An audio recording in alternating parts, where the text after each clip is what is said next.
and we've been talking about stress. How does complaining, does it affect how your brain is wired, and does it cause you to be anxious, depressed, and stressed?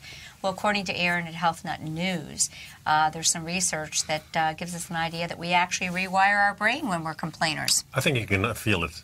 And you can't really control it. I mean, you can feel it going on, and you have to open up your mouth, and stuff comes out that you don't want to come out. And maybe it's time that you need to take a breath, like we just said all day. Right. So yeah, stop, take a moment and breathe, folks, you know.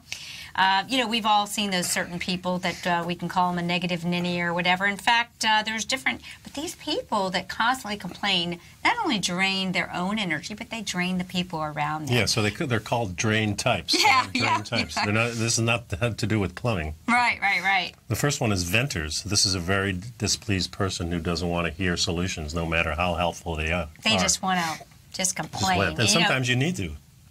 How about this? Sympathy seekers. These type of people, the ones who kind of are fishing for attention with their "I've got it worse than you do." Nobody loves me. I have to do this. I've got so much to do. And I'm sure we all see ourselves in some of these things. How about the last one? Yeah, chronic complainers. This is a state of living in complaint. Something researchers called they ruminate. Ruminating. Just steaming. This basically means thinking and complaining about a problem again and again. Yeah, boy, we heard a lot of that in the last couple of years. Well, we know there's lots of ways that stress, complaining drains your energy, which creates a stress. And, we can't all change, and we're going to all have bad days, and we're going to have good days.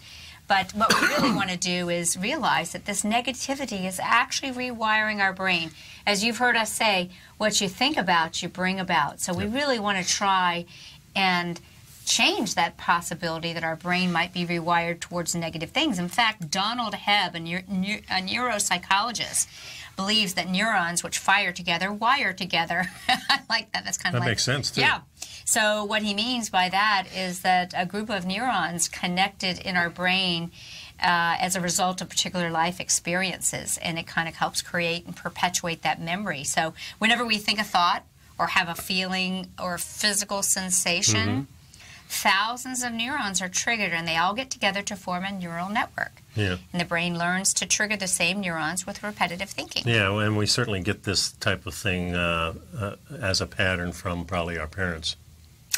It's learned behavior. If your mother was a complainer, you may be a complainer. So if you keep your mind focused on criticism, worry, and victimization, your mind will find it more easy to bring up those same thoughts. Yeah. And this is the fascinating thing, folks. In the new way of healing, sound therapy, using sound and meditation and breath and calming down, you can actually create new neural pathways. It's called neuroplasticity. It means creating new ways that the neurons connect so you can think differently. Yeah. So there's a couple of tricks you can use to avoid this, and the first one is being grateful. I think this is where prayer comes about. That's right. God, grace, and gratitude. That's exactly.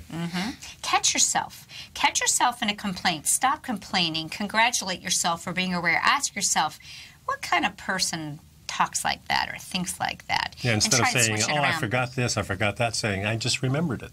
Yeah, that's a great way to do it. Turn a negative into a positive. Exactly. Make a new groove, and that's guys. The thing, what I'm talking about. Yeah, exactly. I like that. The more often we allow our minds to remember the good stuff, the easier it is to think of kind thinking. You remember what they say, too. Don't sweat the small stuff, and it's all small stuff, folks.